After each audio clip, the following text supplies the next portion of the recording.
Balobi tambola penza mokili omona makambo. Bandeko nanga, soki oza na ndaku na yo, okangi ba porte olobi keno na kobima te. Okangi ba television na yo, okangi telefone. Omona kape makambo te. Me tango kaka ofongola porte na yo, obimi okomi kotambola. Nde place oyo mutu nyonso amonaka, mutu nyonso ayokaka, mutu nyonso abandaka sikoyo kolisa mwa mayele na ndenge moko ya kitoko kaka. La famille, nga nalobaka toujours, eza na batu mosusu basunganaka. Soki amoni mutu obela, mutu abeli penza lobi na sunga ye, peut-être oki kokufa, tango akokufa wana motema na ye ezala pepele po na ngai. Mosusu akoki pe kobika, tango akobika wana aofuta nga banyongo, aozongisela nga bambongo, to aozongiselaka bana na ngai. Batu mosusu basalaka bongo. Me batu mosusu bazelaka na bango ka tango mutu akufi. Tango mutu akufi penza nde omona na basomba monta moko ya makasi bakomi na bango kobimisa. Ata ba monta oyo akoki kosomba lupango akondima abimisa. Talaka mutu na nga oyo vie na nga oyo leki na nga oyo azalaki na nga bien, tala siko lelo na salela ye bongo. Me tango mutu azalaki en vie, moye bo salango ezalaki te. Yango batu ebele batunaka, batu basalaka yango te parce que batu mosusu bayaka kosenga lisungi, mais bien que basengi lisungi, basungi bango te, to batu mosusu pe basengaka lisungi te, yango moye basunga bango ezalaka te to ezandenge nini. Salut cher Bouchou, salut cher abonnés, salut cher connaissances. Salut surtout les amis de Étoile Lune Inès TV. J'espère que vous allez bien. Quant à moi, je suis le bien, super bien par la grâce de Dieu. Cher Bouchou, chers abonnés et chers connaissances, yalelo toye lisusu na comédien nabiso Jani Fai. Comédien nabiso Jani Fai aza comédien moko ya tongo oyo abando sepelisa biso. Ye moko kutu abando mibenga kaka mokonzi ya théâtre. Soki déjà mutu azo mikumisa mokonzi ya théâtre, soki azo se sentir que non, ye penza soki akoti na scène, akoti saka makambo. Bandeko nanga lelo aza lisusu te. Lelo oyo ba contribution na ba cotisation eye somo liste bimi. Bandeko nanga ba mosusu balobi tokopesa te, ba mosusu balobi tokopesa. Bandeko nanga boyoka ba makambo ya somo. Banani ba opesa na banani ba opesa te. Avant tokota kuna ekozala bien nanu na ya ko sensibiliser batu nyonso ya sika. Toyebi ke chaque fois que tosalaka émission, bato sika bakotaka na bango kaka. Yango toye ko sensibiliser bino la famille. Si c'est la toute première fois ya kokota penza na chaîne na biso, chaîne moko kitoko, chaîne ya ba analyse somo, chaîne moko ya ba information oyo eza nango exact, et pourquoi pas chaîne ya bana nzambe. Je vous prierai surtout de vous abonner massivement. Abonnez-vous. Cliquez aussi sur la cloche de notification pour surtout recevoir les nouveautés de notre chaîne. Aimez la vidéo, la famille, commentez et partagez. Et kosala biso oyo tolobaka na biso chaque jour, chaque minute et chaque seconde. Tokos makasi. Bandeko nanga kandenge na lobaka ezalaka toujours bien. Soki bozolandaka Étoile Inès TV, bozala penza ya kovanda. Bisika nyonso bozolandaka biso, bozwa penza bakiti na bino bovanda. Tango bozovandaka wana, tia mwa mai na yo pembeni, tia mwa jus na yo pembeni, tia mwa sucre na yo pembeni. Kote mosusu kandenge tolobaka, talela PR, soki omoni keno eza tongo, lia petit déjeuner. Soki omoni ke eza midi, lia repas préféré na yo. Soki pe omoni ke non eza nango pokwa, Étoile Inès TV akosenga na yo kota penza olia soupe na yo na système moko kaka ya tokos ma makasi. Mamae 2024 Gavker to Yelibino solution. Pour n'a pas problème ya trompe, fibrome, myome, kyste, règle abondante. Gavker to Zalina solution. Yo oyo kota ménopause atana 65 ans na Gavker oko simba mwana. Ebongo oyo etali fertilité masculine. Ma papa to bossani binoté, faiblesse sexuelle, éjaculation précoce, insuffisance des spermes, topé agrandissement de pénis. Bossa moi si et kimayo ki mobali etelemaka bien te awa yoka yango etelemi ebongo oyo etali loposo vergeture babengi nduta bouton tache acné Gavker ba produit ya solo teint uniforme na 5 jours ya pamba oteli talendenge bimi kitoko na feti tozali na gamme complet ya kopakola ya injection ya comprimé na ya suppositoire. Ozali na problème ya hémorroïde interne topé externe papa mama kaka na 2 jours ya pamba omoni changement total. Pour la maladie ya tension diabète AVC topé obésité lobiko ezali perte de poids sans okota salle de sport kisi ya injection pe comprimé na Gavker bikalibela olingi okima suki pe mandefu ya pembe benga biso na lombango po awa tozali na solution moko durable ba produit na biso nyonso ezali 100% naturel pe esalemi na ba plante na ba industrie ya Angleterre pe Allemagne. Benga biso na numéro oyo plus 44 74 05 65 35 48. Gavker solution ya santé na yo. Gavker nde likambo. Gavker aye na ba solution ya kilikili. Gavker aye penza na ba solution ya somo. Yo mutozo bela mukongo. Yo mutozo koka kozwa zemite. Yo mutu penza omoni keno c'est fini ko baye ozo bayaka na yo pamba ndeko nanga ya mwasi to ya mobali na minute oyo na osenga na yo kaka kota benga Gavker solola na bango baza na WhatsApp solola na bango basololaka na gentillesse moko pas possible la famille bango bazalaka na bango en ligne 24 heures sur 24 heures donc nyonso kobenga bango bakoyamba yo na pete nyonso na système moko kaka ya tokos makasi. La famille tokota nanu na makambo yo makambo ya somo toutaki komona papa na biso ka ndenge tobetaka masolo papa na biso na kombo ya Jani Fai. La famille autaki kokufa. Selon ba explication o ba pesa biso. Ba explication eya nango kilikili. Selon ba explication ba lobi keno ndenge za boye papa na biso azalaki na esika kovanda te. Tango azalaki na esika kovanda te ya bando nyoko mama makasi.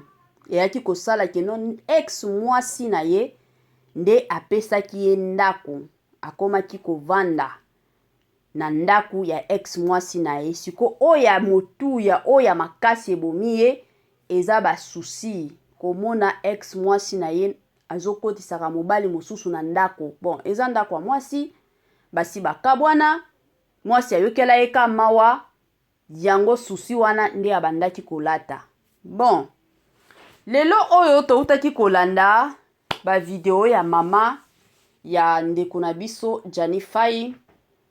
Mama na ye ndenge azolela, mwana na ye ndenge azolela, la famille epesaki penza pasi mingi na motema. Epesaki pasi.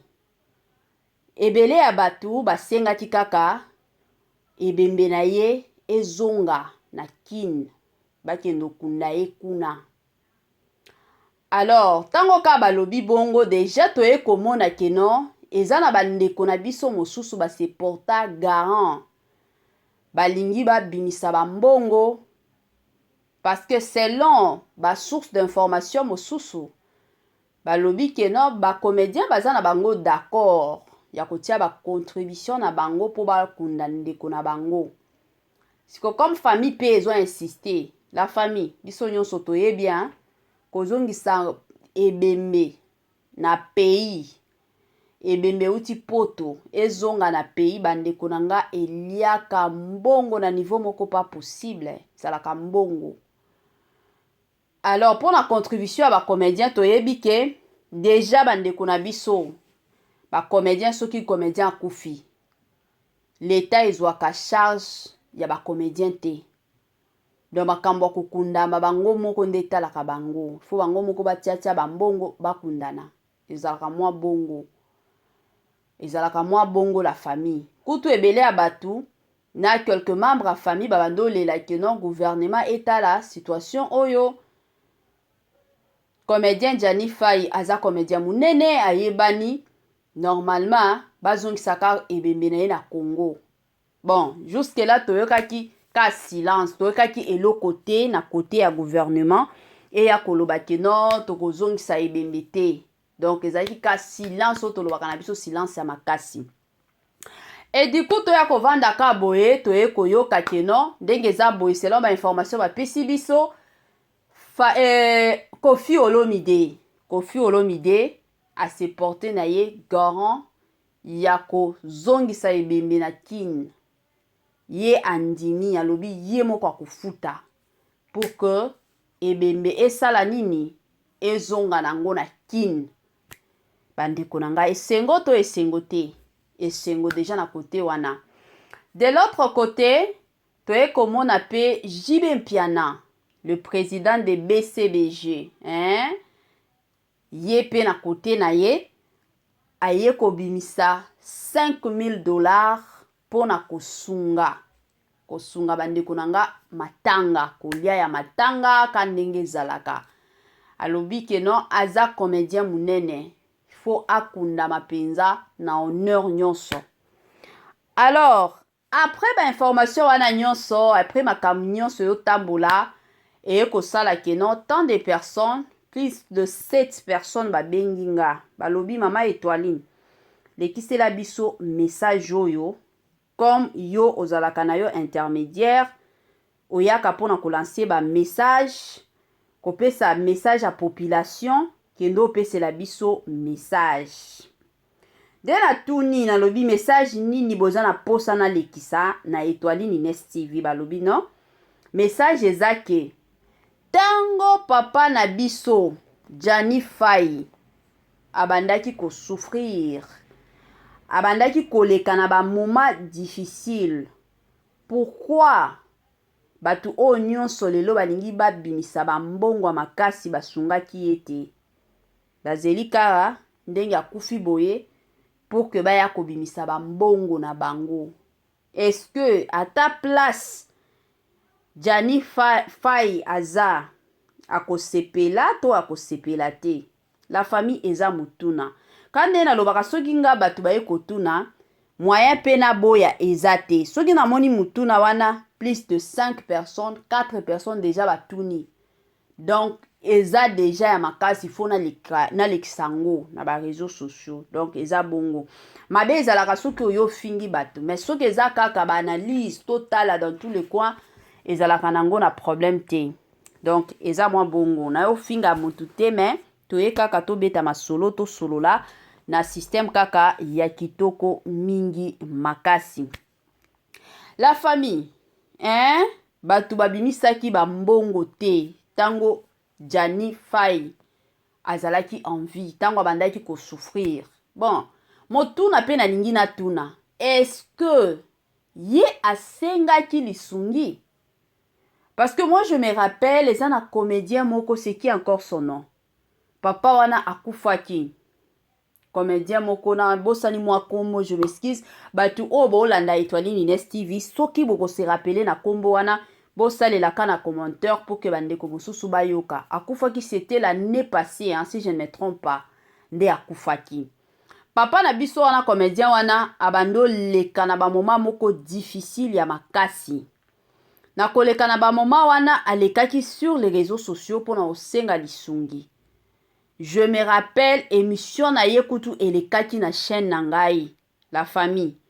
Ata mutu moko te asungaki ete. Tango ayaki kokufa, nde tomonaki bato ebele, ba contribution na bango ya makasi. Alors ebele ya batu babimisaki ba message ya ndeko na biso wana bayaki penza kolobela bandeko na biso. Alors naka ya papa na biso ya comédien na biso Fai plutôt Jani Fai bandeko na nga bakombo pe Jani Fai somo naka na ye tosalaka ba émission bandeko na nga soki makambo eza ya kobeba kande na lobaka soki eza ya koinda tozalaka toujours informé mais naka na ye bandeko na nga kutu eloko na monaki kaka keno papa na biso oyo azaki na mwa problème eza kaka na video na ye moko atiaki na page na ye c'était na février soki le 2 février bongo tango natalaki kaka azosakana na bana. En tout cas la famille sans vous mentir nga déjà de mon côté na lobaki papa oyo c'est comme si ezoleka na mwa ba moment moko difficile bon na lobaki ka boye komona ka video wana mais koyoka keno papa na biso azalaki na place ya kolala te azalaki na place ya kovanda te aya kosala ta message ndenge tomonaka bato mosusu aye kosala sensibilisation aye kosenga lisungi pa ya bato namonaki te bandeko na nga mpo na bino booloba keno bandeko na biso mosusu baye kosunga na tango wana nyonso basungaki ye te ka sikoyo nde balingi basunga soki alansaki message te bato akosunga pe bakozala te ezalaka nde boye ezalaka pe bongo soki alansaki message bato akosunga balingaki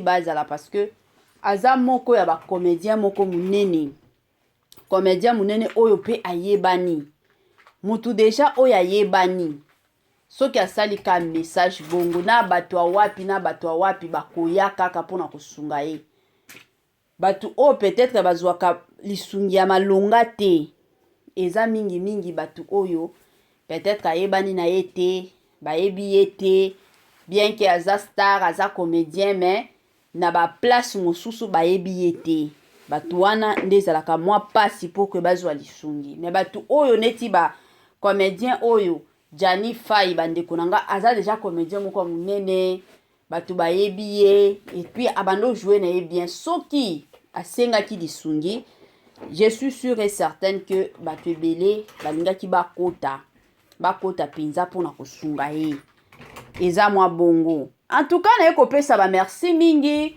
na ye moko Koffi Olomide pona acte oyo alingi asala toyebi ke kobimisa ebembe ozongisa ngo na pays natal pays d'origine ezalaka mbongo ya moke te ezalaka mbongo ya makasi. En tout cas pona volonté wana nzambe alola apambola yo mingi makasi topesi pe ba merci mingi na Jibe Mpiana kobimisha $5,000 c'est beaucoup d'argent encore beaucoup. $5,000 wana eza ba salaire donc la multiplication ya ba mbongo pour que kota kuna ba salaire a bato somo mais andimi abimisa $5,000 parce que eza bato mosusu déjà avec $5,000 azomona déjà ndenge nini na osomba mabele na ya muke. Donc soki déjà muto abimisi $5,000 c'est vraiment beaucoup d'argent. En tout cas nzambe alola apambola bino pe na bandeko mosusu oyo baza na posa ya kopesa bo hésiter na bino te bopesa bosunga peut-être ndeko na bino mobali comédien na bino asengaki na ye lisungi te tango azalaki en vie peut-être na ye moko alobaki kaka keno na kobunda na komeka kaka na bunda tina na kokoka mais bino moko boyebi liwa ezalaka makambo ya nzambe eye kosala keno esimbaki nango te nde eyayaki kotika biso. Alors bino nyonso boza na posa kosunga ye bo hésiter na bino te bosunga kaka matanga na ye eleka bien aza icône moko ya munene pona mboka na biso tolinga te aza icône penza munene donc il faut vraiment bakunda ye avec honneur nyonso honneur penza makasi honneur penza ya kitoko bandeko na ngai. Grand merci na balandi nyonso ya Etoile Nines TV, grand merci na ba o nyonso bazwaka temps penza na bango pona kolandaka biso. Grand merci de partout o bolandaka biso hein. Ba merci penza ebele na système moko ya kitoko. Grand merci surtout na sponsor na biso officiel, sponsor na biso oya tikaka biso te, sponsor na biso oya zalaka toujours et encore elongo na Étoiline Ines TV na tango pasi na tango mawa ya zalaka toujours na biso na yeko pesa yeba matondo ebele na système moko ya tokos.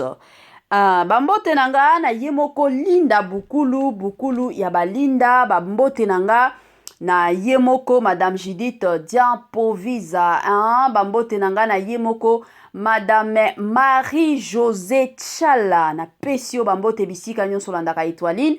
Bambote nanga na mama José musala nzambe ya tongo. Bambote nanga na mama Tina Sambia. Bambote na mama Titi depuis Brésil na pesi bino bambote. Madame Sidonia Siala na pesio bambote. Madame Bijou, Madame Madeleine Keta, Madame Sandrine Bozana bino ebele, tonton héritier yola, tonton David Divi.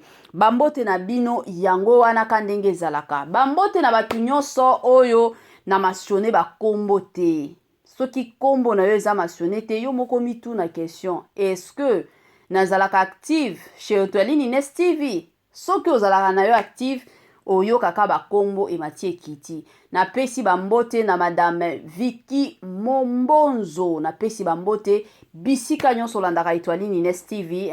Yo penza na koki kobosa na yo te na système moko kaka ya tokos. Bandeko nanga bobosa na pete kosala partage, bobosa na te ko commenter ba point de vue na bino na makambo yo ekosala kaka tokos.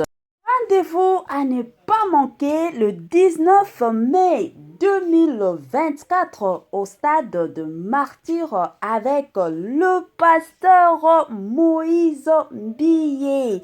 Bienvenue, welcome, karibu kwa wote. L'invitation est cordiale à tout le monde, la famille dans mutu nyonso openza azalaka na posa okota na mozindo ya prière. Rendez-vous le 19 la famille na stade de Martyr avec le pasteur Moïse Mbiye. Jour wana bandeko nanga, adoration sur adoration, louange sur louange. Jour wana batu oyo babelaka, batu oyo bakota bajena na bajene ba priya ba solution exactement. Jour à le 19 la famille et Kozalande Somo. Stade des Martyrs. Est-ce que vous êtes prêts? Est-ce que vous êtes prêtes? Wana toromona na kaka le 19 mai na stade de Martyrs avec le pasteur, le plus grand pasteur surtout de la République démocratique du Congo na stade de Martyrs.